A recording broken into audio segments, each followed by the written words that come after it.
Hello and welcome back to the European Urology Oncology podcast. My name is Renu Epen, urologist at the Peter MacCallum Cancer Centre here in Melbourne. I'm the digital media editor for European Urology Oncology and also co-host of GUcast. And this podcast is brought to you from right here in the GUcast studio. Very excited to have you join me today as we highlight some of the key papers from the last edition of the journal released in August. So this edition of the podcast is a bit late, but so many exciting meetings have occurred in the last few months that has kept us busy. Of course, EAU and APCCC seem like a long time ago, but AUA, ERUS and ESMO have all just come and gone. And it has been a big year for GE Oncology. And exciting times for the EUO podcast as well. We've been an audio-only podcast up until now, but we are now recording video as well. And you can access these on our European Urology YouTube channel from now on. Today, we'll be joined by urologists from the Sun Yat-sen University Cancer Center in Guangzhou, China, who authored a fantastic paper on the prognostic significance of HER2 in patients with non-muscle invasive bladder cancer who have been exposed to BCG. And then the controversial topic of cytoreductive radical prostatectomy in patients with oligometastatic prostate cancer diagnosed on PSMA PET. We'll have a look at that paper, a multi-center European study. We'll speak to some of the key authors in that. And of course, the EUO Bio segment. We'll introduce a member of the wonderful editorial board at European Urology Oncology, supporting editor Riccardo Campi.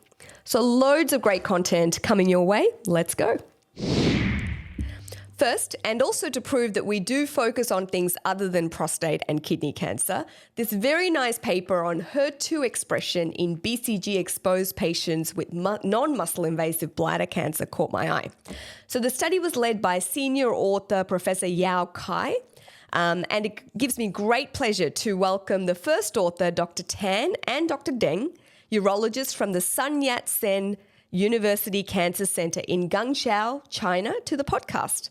Gentlemen, welcome. It's wonderful to have you join us. Okay, thank you, Renu.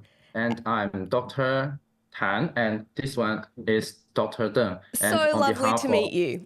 So nice to meet you, and congratulations on this lovely paper. It's beautifully written, and it's entitled The Prognostic Significance of HER2 Expression in Patients with BCG-Exposed Non-Muscle Invasive Bladder Cancer. Really interesting topic. So just for our listeners, Dr. Tan, can you explain what is HER2 and why did you decide to focus on this in bladder cancer? Okay, thank you. We know that the ADC drugs has a bright future in bladder cancer, but remains uncertain in non-muscle invasive bladder cancer, especially for high-risk patients. And we know that HER2 targeting ADC therapy is booming in these years. And we know that HER2 is an aggressive target. So in this paper, we want to discuss the HER2 expression in NMIBC and its clinical usage. So these are high-risk patients with non-muscle invasive bladder cancer. So they're obviously at high risk of progression, yes, and they're already on BCG treatment. Is that right? Yes. And you were really looking at what was the significance of HER2 expression to predict failure of BCG.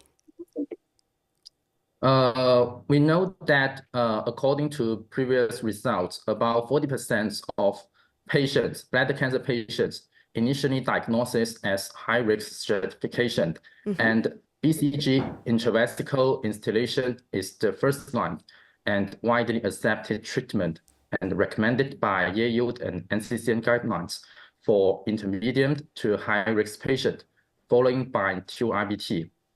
Although we know that BCG is the first choices to reduce the risk of tumor recurrence on progression. It is not effective for all patients and nearly 30% failure in high-risk NMIBC patients within 2 to 3 years. Yeah. And we know that when the BCG failure, radical cystotomy is recommended and decreasing in quality of life and more complications and costs. Yes. So how to predict the efficiency of BCG installation? simply and repeatedly is the key to enhance clinical outcomes. Yeah. And so tell me about the study setup and the main results from this trial. Okay, in clinical practice, we first found that those failure patients often showed high HER2 IHC expression, but previous research also suggested that HER2 expression was associated with tumor progression and immunotherapy resistance. However, there remains a lack of robust data linking between HER2 expression in NMIBC and efficiencies of BCG installation. So our article firstly tried to answer this question. And in our cohort, a total of 454 NMIBC patients received BCG installation, and most of patients received at least 1 year of BCG. In amount, we detected that 314 tumors, and we found that about 70% of NMIBC patients showed HER2 expression, and 34% for 1+, 28% for 2+, and 7% for 3+ respectively. So we found that the 2 to 3+ high expression patients was observed in about 13.5% of NMIBC patients. And up to date, the results was the largest single center cohort to detect HER2 expression, especially in the NMIBC patients. Wow, well done. And how did you look for HER2 expression? What are some of the sort of translational implications of doing a study like this? Okay, thank you. We think that HER2 expression in NMIBC not only used for risk assessment, but also for guiding precision treatment. So we know that with the booming development of ADC drugs in bladder cancer, we found that anti-HER2 ADCs have shown excellent efficiencies and favorable safety profiles in advanced disease. So those with high-risk BCG failure and HER2 overexpression patients might beneficial from anti-HER2 ADC therapies to reduce tumor recurrence or progression. So we hope that HER2 testing routinely can perform from MIBC to NMIBC for more precise prognostic evaluation and provided underlying targets for subsequent treatments to improve outcomes. And logistically, Dr. Tan, how do you test for this? You mean the for the expression, if we are to put it into clinical practice and patients would undergo HER2 expression testing, what would be the way you would do it? Oh, it's a good question. So based on the results, we have conducted a prospective single cohort, open label and phase 2 study just in this year, February. High-risk patients with HER2 overexpression and NMIBC patients were enrolled to receive BCG installation at least 1 year and combined it with anti-HER2 ADC drug. And we used RC48, the anti-HER2 ADC drugs from China. And we combining with this drug intravenous injection for 8 cycles. So it may lasted for 4 months. And the first aim is the 2-year RFS rate. And we have already finished the enrollment of a total of 70 patients. Wow. The preliminary results are planned to be announced at the EUO Annual Congress or ASCO GU maybe in 2025. So maybe next season. So next year's ASCO GU or EAU in Madrid, we can maybe expect some preliminary results of this prospective phase 2 study that you are running right now. Well, congratulations. I mean, this is a very beautifully written paper. Congratulations to both of you and the rest of the team, Professor Kai, for taking this on. And thank you for joining us on the podcast. Cytoreductive prostatectomy. 2 words you wouldn't anticipate belonging in the same sentence, but here it is anyway. And it was hard to go past this paper in the August issue of European Urology Oncology. So the paper is entitled Outcomes of Cytoreductive Radical Prostatectomy for Oligometastatic Prostate Cancer on PSMA PET.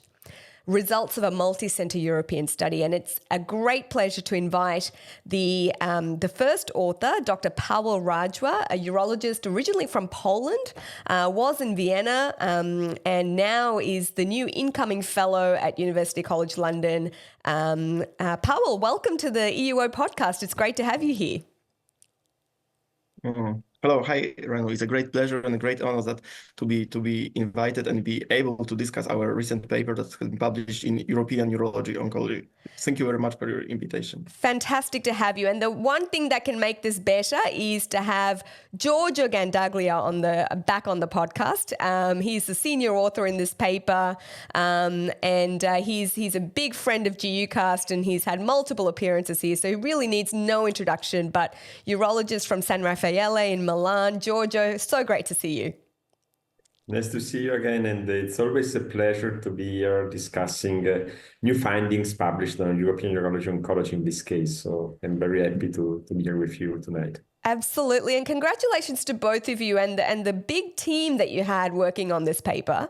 And it's so interesting, isn't it? It's a fascinating topic.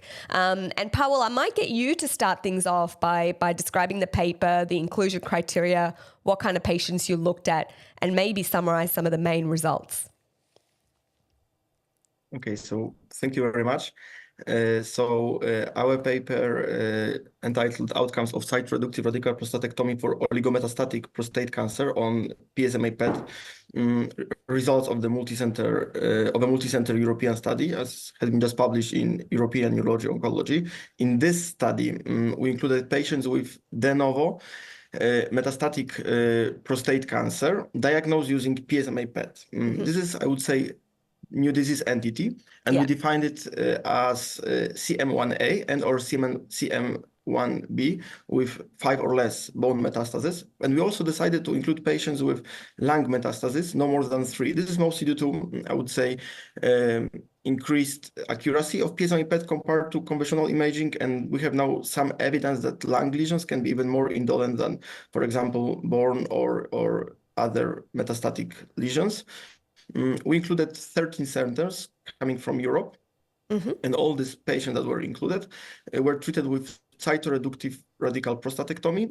Our endpoints included treatment strategies, oncologic outcomes, functional results, and complications. Yeah. So finally, we included 116 patients with a median pre-biopsy PSA of 14. However, 25% of men had a PSA over 46.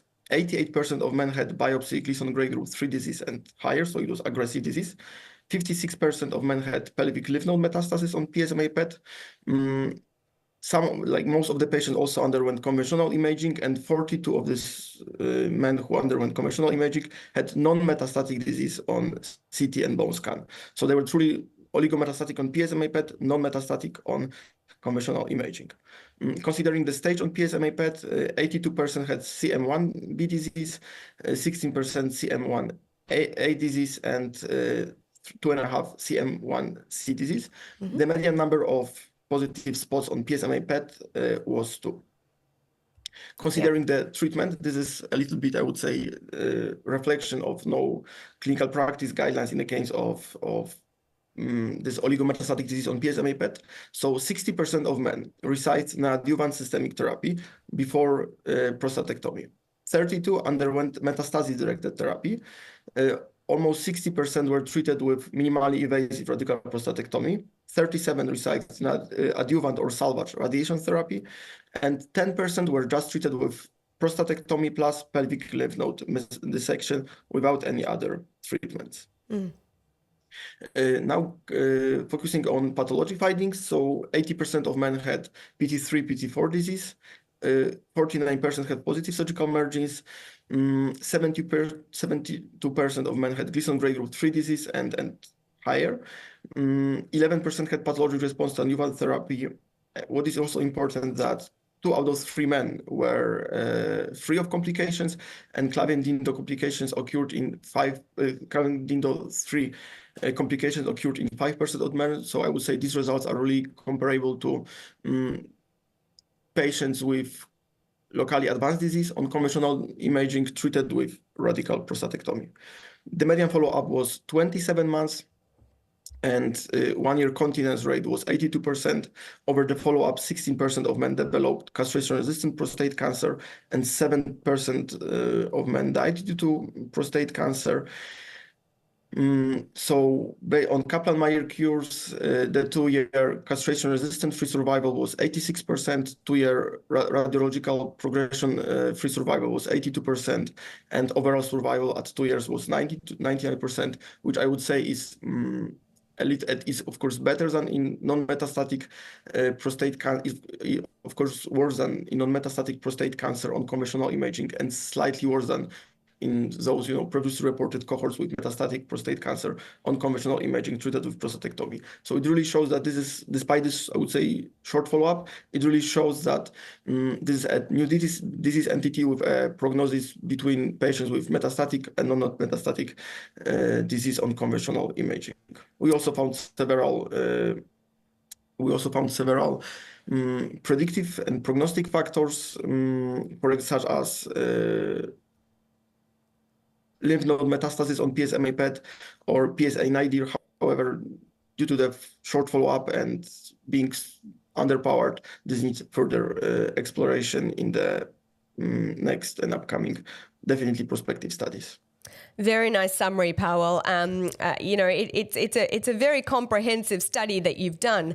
Giorgio, I might ask you this. Like Pawel said, this is almost a new disease entity. You've identified patients who have oligometastatic disease on PSMA PET but are clear on conventional imaging, and we know how good PSMA PET is. So it's tempting to believe that this is real metastatic disease.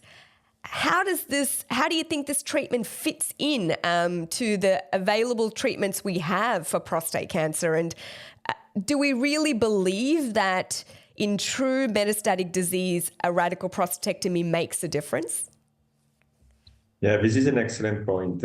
It's very hard to answer because probably we have been treating metastatic patients with radical prostatectomy for years, for decades. We didn't know it because we didn't have PSMA PET to tell us, okay, this patient he has a locally advanced disease, negative conventional imaging, a positive PSMA PET, so he is a metastatic patient.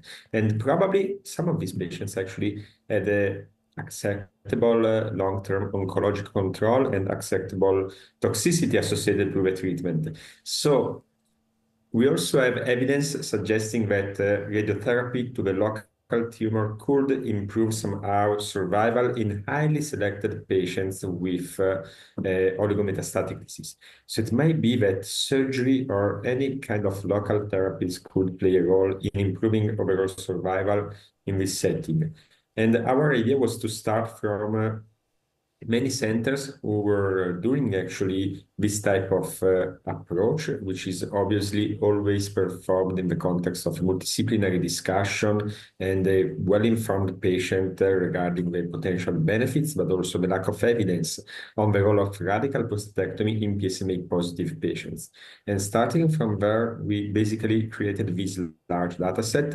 And I believe that this is really an area where there's no info from randomized trials or from anything else than this type of large retrospective series. So this is where we try to fill the gap between what let's say urologists are doing in the clinical practice sometimes and what is missing actually from available scientific literature.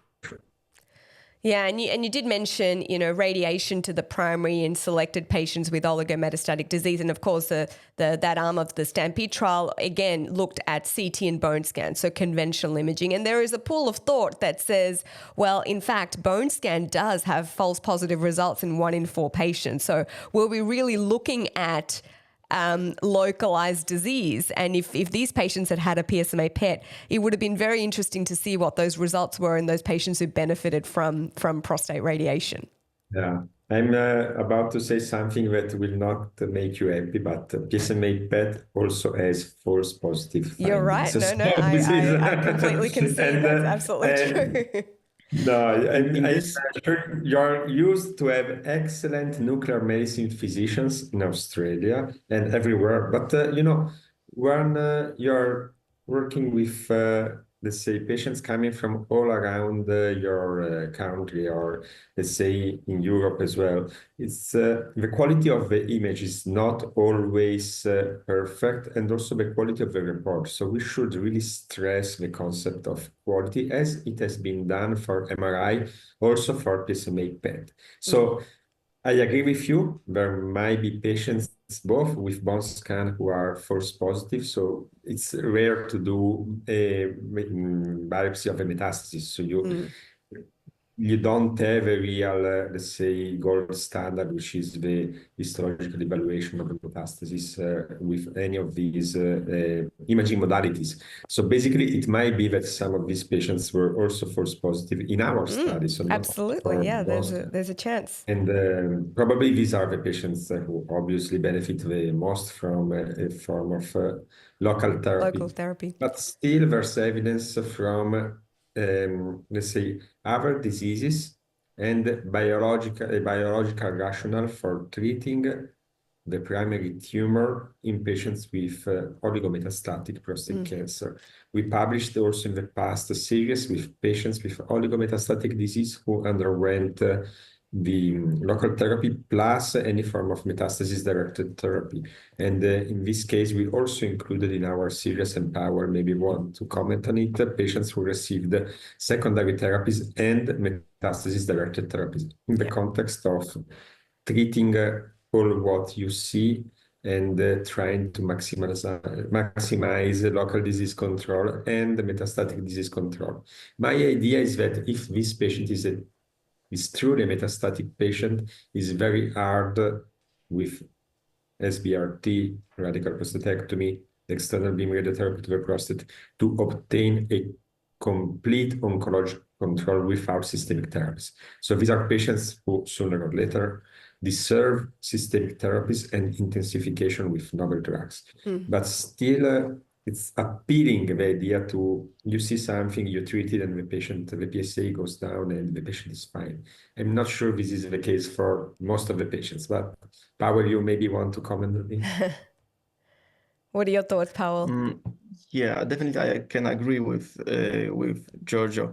In the context of multimodal treatment, in our study, 90% of men were treated with multimodal therapy. So and only 10% of men were treated with prostatectomy plus pelvic lymph node dissection. And in fact, 20% of men had also equivocal metastatic disease on PSMA PET. We have to keep in mind this. So 80% were defined as certain metastatic disease on PSMA PET. And in our cohort, 20% were equivocal. So regarding both imaging and treatment, I think there is really a lot to explore. And regarding the therapy, I can definitely agree that probably we need more than one approach to cure those patients. And I believe that hopefully in the next few years, we will define the optimal strategies in oligometastatic disease on PSMA PET to able not only to postpone progression, but to cure those men.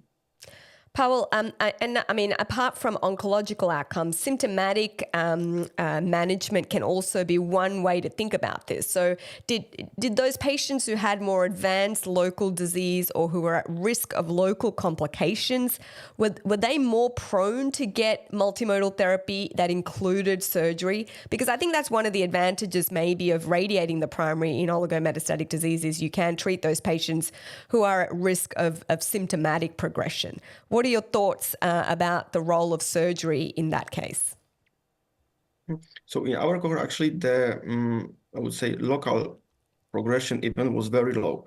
And due to the local debulking, these patients were, I think 98% of men were free of any local progression event. So prostatectomy in this case can be actually an excellent, I would say, tool to allow those to decrease the rates of local side effect of the side effect of the progression of the disease.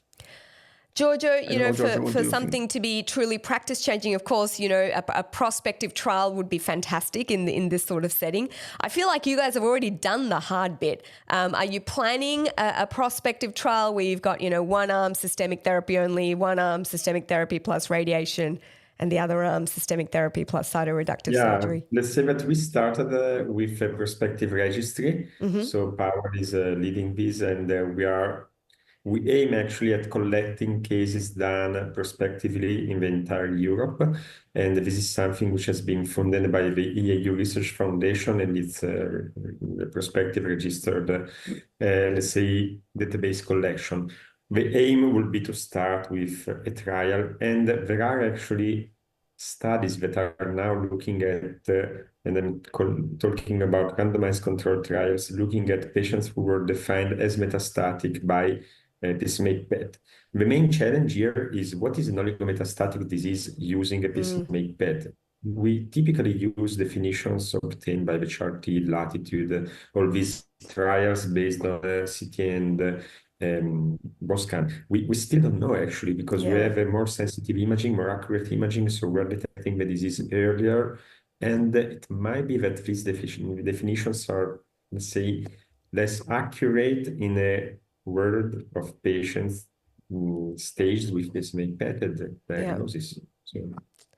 Yep, very good thoughts. Well, wonderful to have both of you on. Giorgio, Pawel, thank you very much. Congratulations. It's a fascinating read, very well written.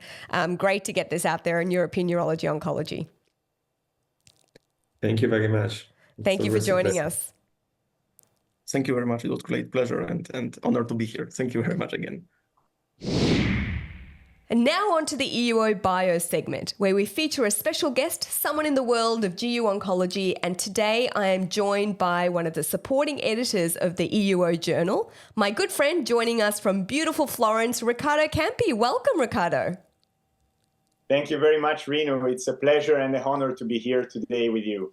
Wonderful to have you join us. I last saw you at the EAU meeting, so it's been a little while. How have you been?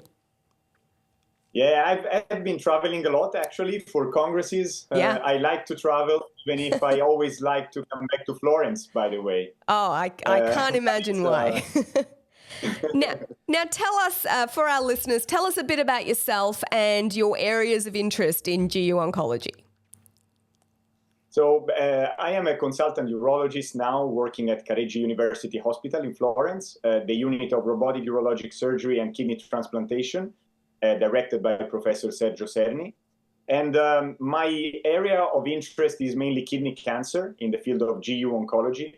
But since my research fellowship in Paris back in 2018 with Morgan Rupré, actually I developed an interest in all genitourinary oncology, but then I specialized in kidney cancer because we are, here in Florence, we are a high volume referral centers for kidney cancer. And we had the chance to do more research on these.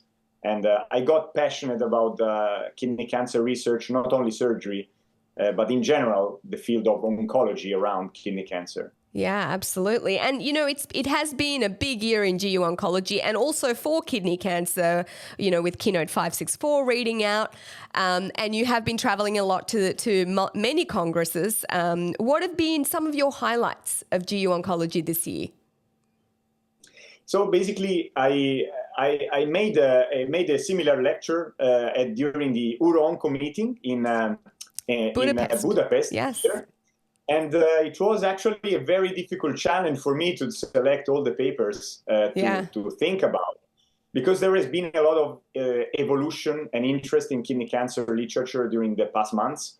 Of course, the practice changing data on adjuvant pembrolizumab and the overall survival data are simply amazing.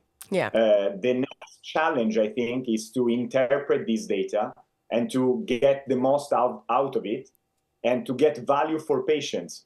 And so, of course, one of the most important news is, of course, overall survival with adjuvant pembro. But there are a lot of others, I would say, important news in the field of kidney cancer. From the diagnostic point of view, the recently published ZIRCON trial, for example, in Lancet Oncology, regarding diagnosis of clear cell renal cell carcinoma by zirconium girentuximab, as well as the new kid on the block, that is stereotactic radiation body radiotherapy, SBRT, that is gaining a lot of interest and attraction for GE oncologists working in kidney cancer. I think the challenge in that regard is to highlight the best value of this new option for patients and the best place and time during the therapeutic pathway of patients. And beyond that, I think there have been two real-world randomized clinical trials in the field of kidney cancer that deserve attention. One is the RoboCop study published by a German group comparing open and robot-assisted partial nephrectomy. That was a feasibility prospective randomized controlled trial. And actually, I think this shows perfectly the challenge of performing randomized trials in the field of surgery. Yeah, absolutely. I had the honor to write an editorial comment on this paper, and I tried to highlight that we should not actually see only the picture of surgery, but we should put the trial into the context of the decision-making algorithm for patients with localized renal masses, and that include also non-surgical strategies as well as ablation therapies and active surveillance. So we should not look at the surgical trial per se, but we should try to look the big picture. And of course, there is a challenge of performing randomized trials, especially in the evolving scenario of the surgical world with new robots coming into the market. And perhaps the window of opportunity of randomized trials comparing open surgery and robotic surgery is closing, maybe. Yeah, I think so. But that's but of course, on the other side, you have no level 1 evidence to prove that robotic surgery is actually better. So the rationale is there, but I think it requires careful interpretation, I would say. Absolutely. And another important, I think, randomized trial, a feasibility trial done at Royal Free Hospital in London, is the NEST trial. And I liked very much the trial design. That is a cohort-embedded trial in a prospective cohort study, and then patients who were judged to be eligible for both robotic partial nephrectomy and percutaneous cryoablation by the tumor board, then were randomized to either treatments. And actually, these authors showed that such a cohort-embedded randomized trial is feasible. And I think this is the best design, because we know from clinical practice that not all the patients can be randomized. And not for all the patients that could be clinical equipoise for multiple treatments. So I think this is, to me, the best take-home message for the community also of scientists working in the field of randomized trials, that could be an answer for the future of making higher level of evidence in surgery. Yeah, I mean, what a great summary of the new evidence that's out there, and also some of the challenges associated with running these surgical trials. And you're in a good position to sort of look at that and get an idea of that, you know, in your role as supporting editor for the EUO journal. I mean, what is your advice to people who have a good idea and want to run a trial, and what kind of trials would you like to see being submitted to a journal like EUO? Thank you, Rinu. I think I must thank Professor Ruprecht Morgan for the opportunity to be a supporting editor of European Urology Oncology. I remember perfectly his call asking me whether I was interested in this job, and I was really, truly happy to listen to his words, because it gave me the opportunity to change my perspective from an author to a reviewer and then an editor. And honestly, I love the job. I love the role of being an editor, because you get the whole picture of the publication pathway, and you You get the chance to network with authors, reviewers, and other editors. But most of all, I think it's a highly impactful learning opportunity for me. I mean, I was not aware of the job of being an editor. During the past 1 year and a half, I learned a lot, and this is really a learning ongoing process. And I feel that European Urology Oncology is the best platform for multidisciplinary research in the field of GE Oncology, and it fills a gap. Because if you think about purely surgical literature, this could be the best place, European Urology Oncology, but I think the best is where you really need the multidisciplinary input, and you really need to prove that multidisciplinarity is key for GE Oncology in 2024 and the future. And therefore, what I would like to see and I like to handle as an editor are clinical trials and clinical trial protocols that actually deal with a multidisciplinary perspective on GU cancer patients. For example, we recently proposed a new section that is now online for clinical trial protocols. I think this is important to highlight because authors that have written a protocol, if the trial is registered in clinicaltrials.gov or other platforms, they can find in European Urology Oncology a place to publish their protocol. It must be, of course, a high-quality study and potentially practice-changing study on an innovative idea.